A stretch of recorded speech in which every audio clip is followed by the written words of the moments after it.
Hello, everyone, and inside today's episode of Locked On Canadiens, we are continuing the heavy prospect talk as I, Scott, am hosting today's show solo, and I'm bringing to you the 2022 Montreal Canadiens Prospect Pyramid. For Locked On Canadiens, your daily podcast on the Montreal Canadiens, part of the Locked On Podcast Network, your team every day.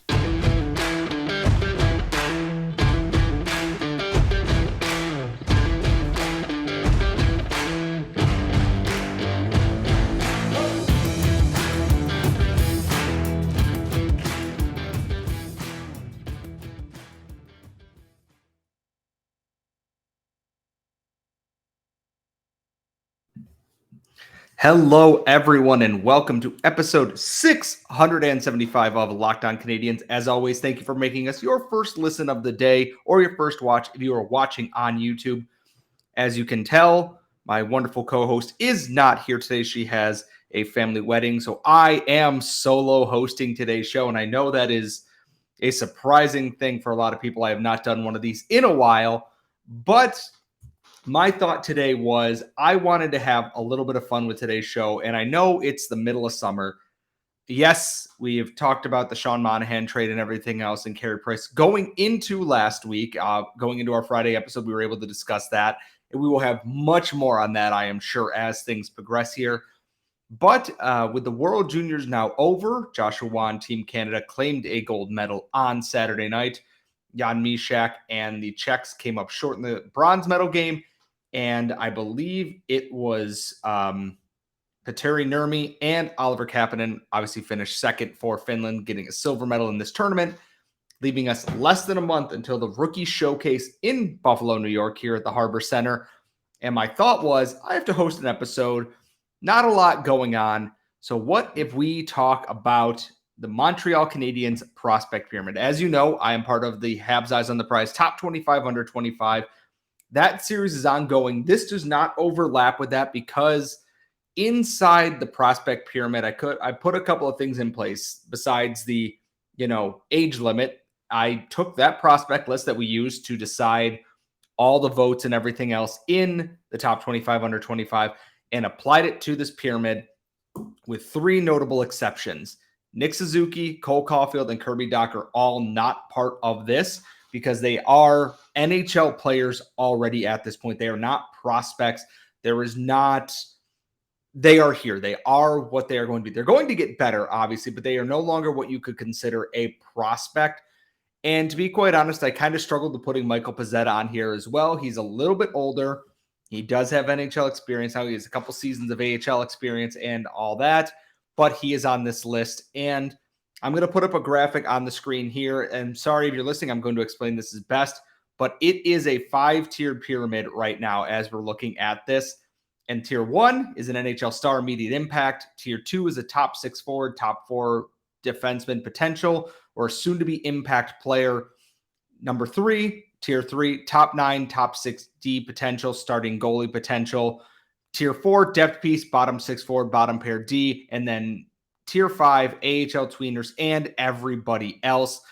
Obviously, not quite as broken up as the top 25 under 25, which is all community vote based.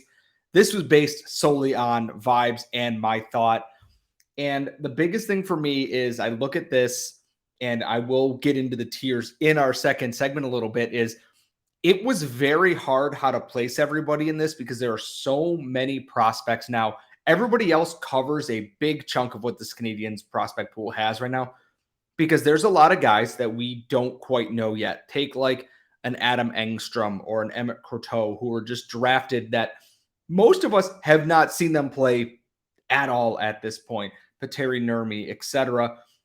They may be better than what their stats have shown, but right now, until we see them play, it is very hard to rank some of these players versus more experienced ones. So admittedly, I haven't done a prospect pyramid in a couple of years. I used to do them when I did a video series for Eyes on the Prize. It is very hard to break everything up. And if you do want to send in your own, tweet us at LO_Canadiens, put them in the comments below.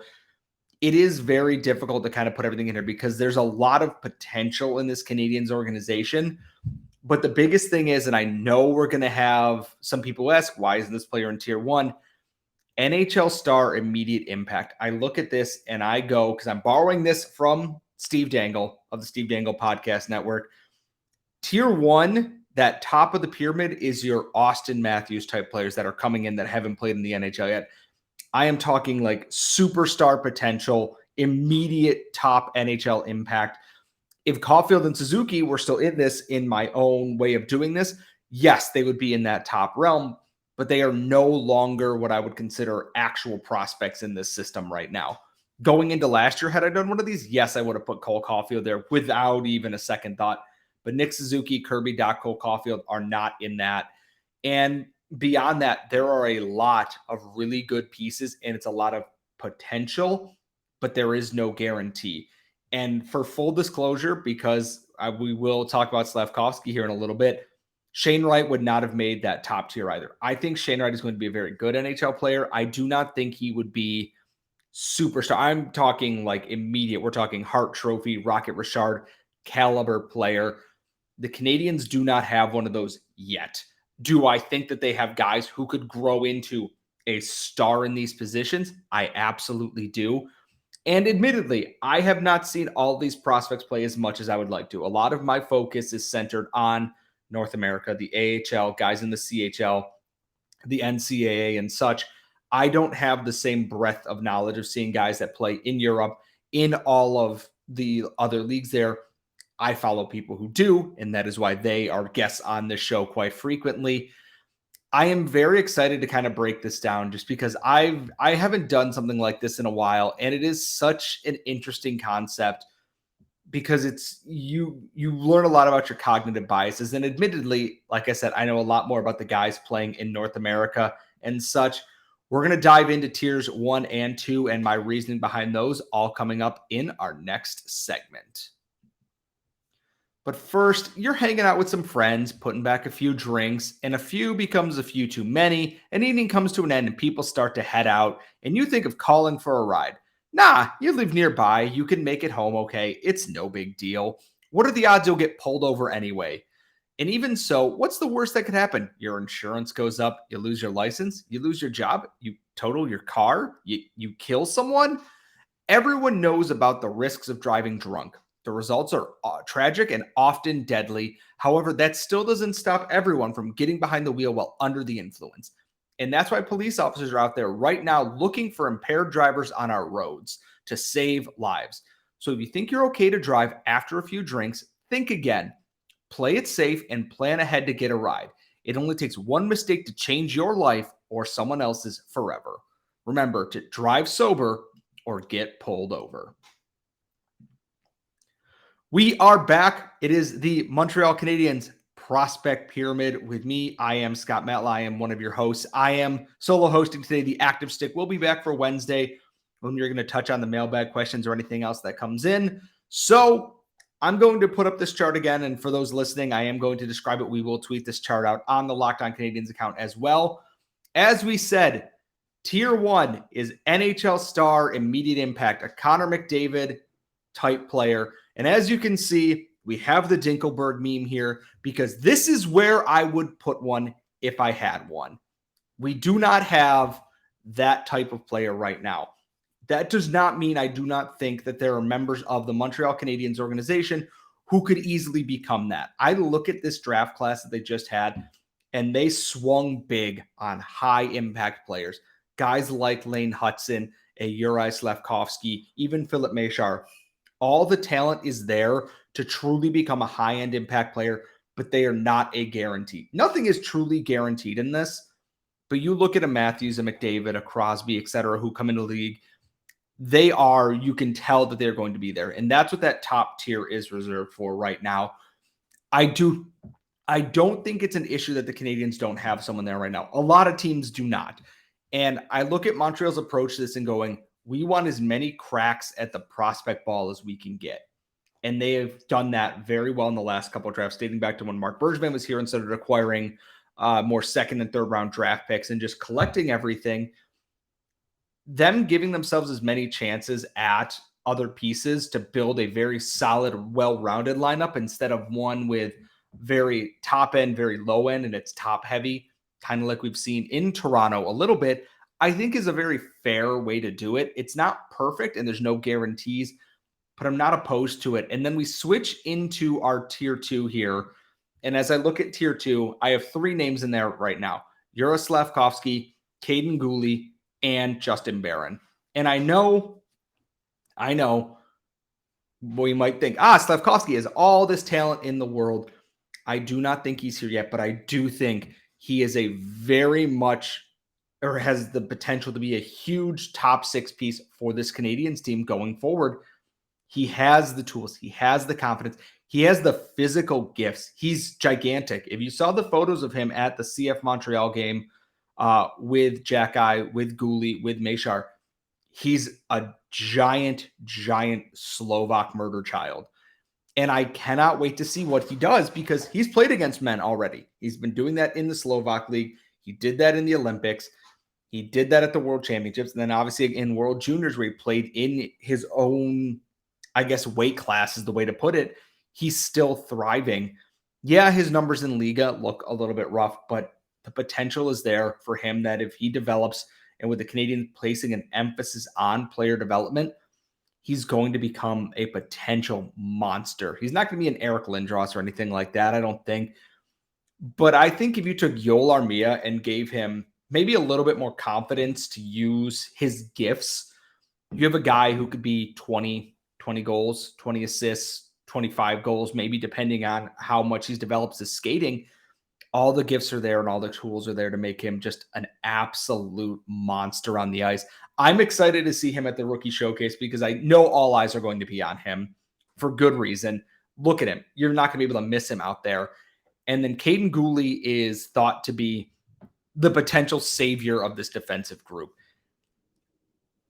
I love so much of what he's done. And Laura and I on this show have talked about how Caden Gooley has come from he's safe to one of the best defensive prospects in any league in North America.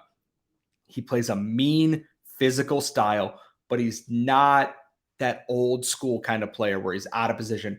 He covers ground really well. He's confident. He hits like a truck. He can jump into the play.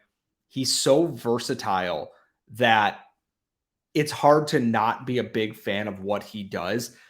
And I don't know where he's going to place at the NHL. His offense was never going to be the selling point for him. It never was meant to be. He's meant to be a positionally sound, smart player. And that's something that Kent Hughes and Jeff Gordon and now Martin St. Louis' coach have begun to value more, is that players who think the game really well. And you'll see that in our next tier of prospects a little bit here. And then on that is Justin Barron, who was acquired for Arturi Lehkonen at the trade deadline last year. We only briefly got to see what Barron was capable of, and then an ankle injury ended his season. Unfortunately, I think he would have been a huge add for the Laval Rocket in the AHL playoffs and would have been exactly what that team needed to kind of get over the hump. All due respect to the guys who did get them to the Eastern Conference Final, Justin Barron would have changed that. And a lot like Caden Gooley is, he's smart. He thinks the game, and he's not reactive. He's proactive in his approach to things, and he's still growing. And I look at this Canadiens defensive group, and no matter what, some of these names are going to be playing for the Rocket next year, and that's not a bad thing because they're going to get all the time in the world.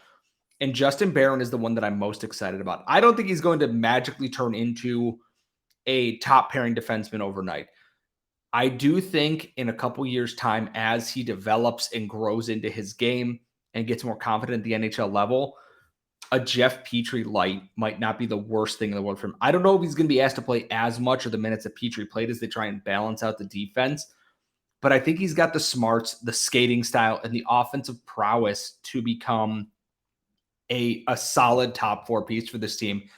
And this is where that struggle becomes, because a lot of people love Caden Gooley. I like Caden Gooley a lot. They are not a slam dunk. They are not a Quinn Hughes. They are not a Cale Makar, where they are coming in and they are instantly going to be an impact NHL player.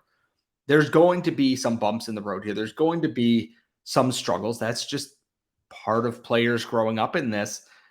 And I'm very curious to see what this year shakes out, because you have guys like Jordan Harris and Matthias Norlinder who are around. You have an Arbor Jack-Eye. And we're going to get into so many of those other players all coming up in our next segment. We are back. It is our final segment of the Habs prospect pyramid. I'm going to put it up on screen here again for y'all to take a look. We've gone over the top 3 tiers at this, or the top 2 tiers at this point, I should say. And we're on to tiers 3 and tiers 4, and then tier 5, which is everybody else. Tier 3 is where things get difficult because the Canadiens have a lot of guys who fall into this based on their potential to make the NHL or what kind of player they can be. I have Jesse Ylonen, Philip Machar, Matthias Norlinder, Jordan Harris, Caden Primo, Joshua Waugh, Lane Hudson, Sean Farrell, and Owen Beck in this category. There's a lot of offensive talent. There's a lot of smart players in here. And then the first goalie on the list as well, obviously, in Caden Primo. I do think Caden Primo can be an NHL starting goalie. His run in the AHL playoffs last year, I think, insulates him enough and pushes him back into this. He wasn't bad during the regular season, but he was yo-yoed between the Habs and the AHL, and he struggled until he was able to take the net for himself while Kevin Poulin was the starter in Laval when Caden Primo was getting shelled underneath Dominique Ducharme. And I look at guys like Ylonen, Machar, Waugh, Farrell, who are all high-end, smart offensive talents. They make plays happen because they have so much skill, and they could be breakout top 6 players in the right role or in a third-line exploitation kind of role. And, we've had Matt Drake on the show. We've had other people. He loves Joshua Waugh. I'm coming around on that. I want to see what he does this year. I don't think he's going to crack the NHL roster. There's just too many bodies, and he can't go to the AHL.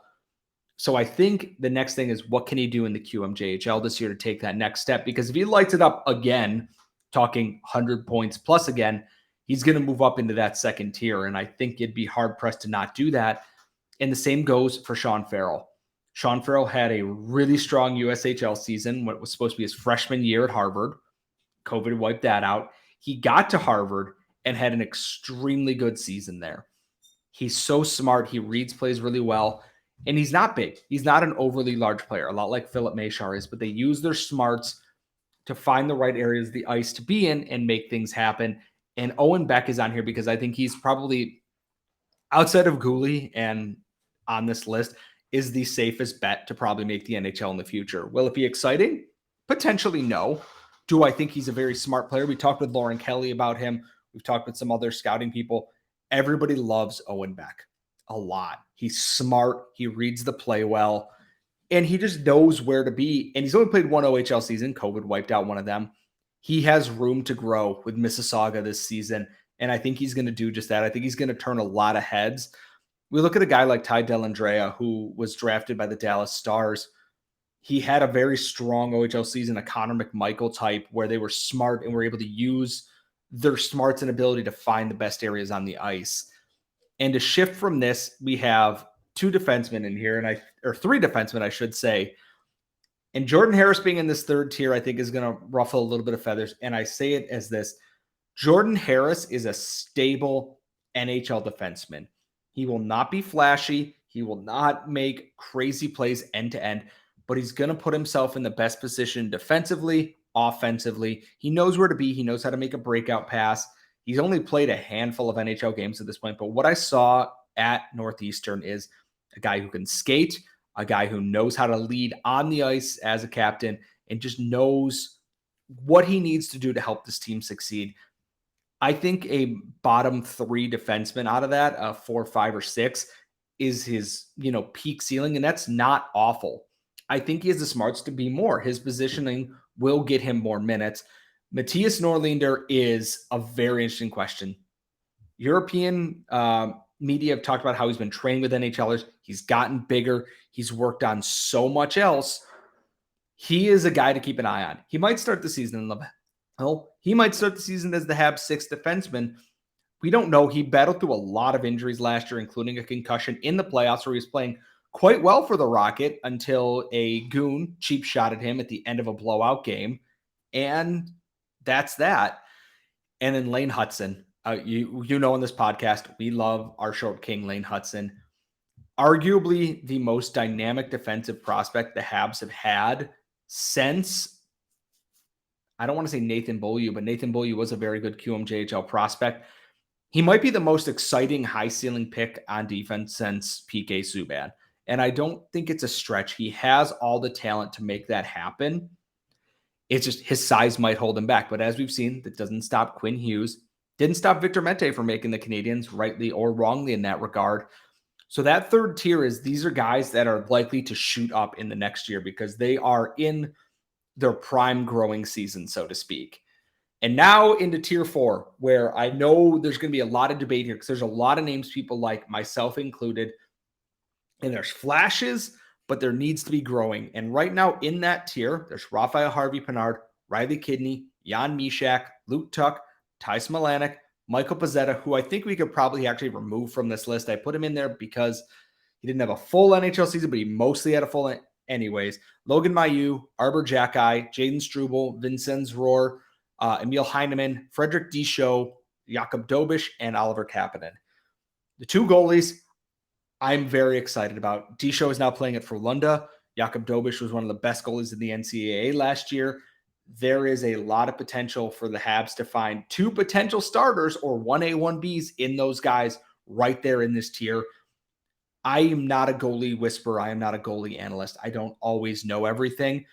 I think they have the potential to also rocket up this. They have especially Disho. If he has a strong showing in the SHL with Frölunda, that Habs fans should be drooling. That's not an easy league to play in as a young goaltender. And he was playing in the Danish league where we could not find footage of this kid on his draft day. The only thing I think was tweeted out by like his father making a save in like a practice or an intra-squad game. And here he is now. In terms of the Harvey-Pinard, Kidney, Mysak, Tuch, Smilanic, I love Raphael Harvey-Pinard a lot. I think everyone on this podcast knows that. His skill set is low ceiling, high floor. He will make the NHL. He will be a Montreal Canadien before long because he hustles, he doesn't quit, and he knows where he needs to be on the ice. But he lacks some of the high-end skill of someone like a Meshar or a Waugh. He can score goals. He can score from distance and on his backhand, but he cannot always beat someone one-on-one. He doesn't always have that same talent. And Jan Mysak is someone I think after this tournament who I am very intrigued at their AHL season this year. He has a lot of room to grow.